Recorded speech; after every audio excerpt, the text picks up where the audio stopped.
Hi, everyone. I'm Victoria Little. Thanks for joining me as I walk you through my project, Predictive AI in Healthcare, focused on reducing 30-day hospital readmissions.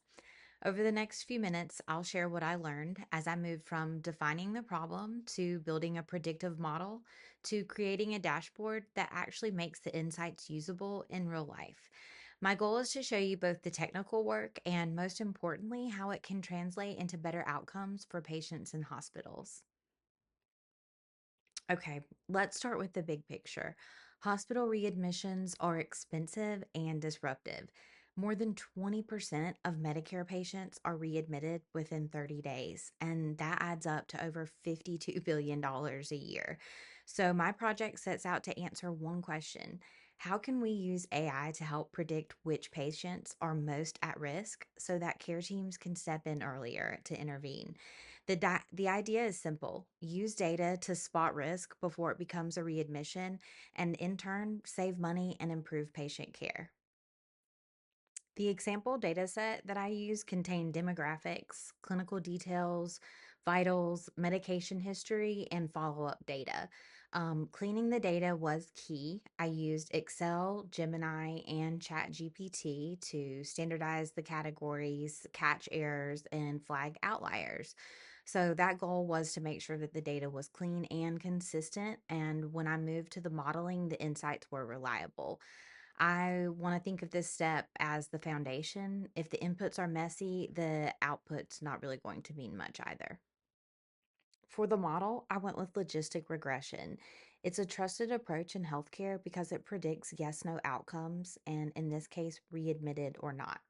I built the model in Julius AI, which let me run analysis without coding while still giving interpretable results.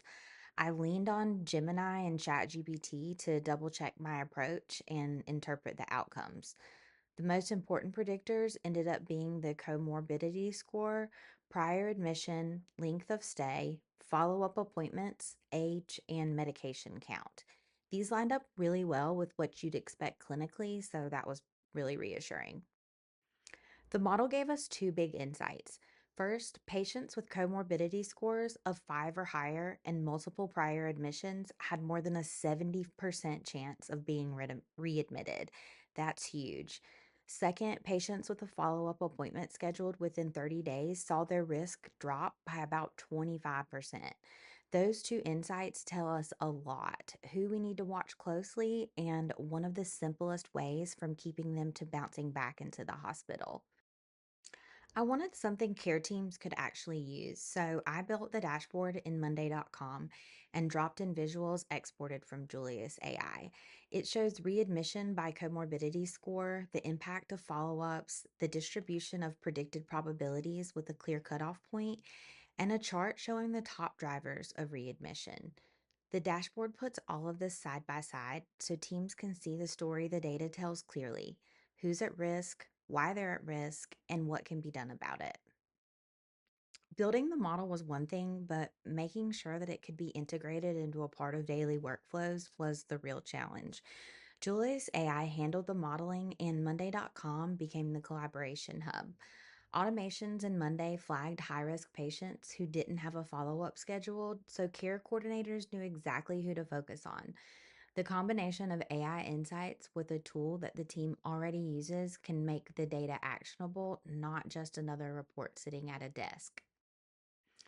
So here's what I took away from this project. First and foremost, predictive models really only matter if they're tied into actionable workflows. Otherwise, they're not going to be utilized. Second, we now know that the biggest risk factors are comorbidities and prior admissions, and we've confirmed that timely follow ups make a big difference. And third, being transparent about what the data shows and doesn't show helps people trust the results. The real win here is making AI insights simple and usable for teams who need them. Looking forward, I see four big opportunities. First, connecting dashboards to live patient data for real time updates. Second, expanding data sets to include socioeconomic and medication details. Third, testing other models like gradient boosting to see if accuracy improves. And fourth, making sure stakeholders are trained and comfortable using these tools. Taken together, these steps would help hospitals scale predictive analytics beyond a one off project and turn it into something that drives lasting improvement in patient care. Thanks for watching.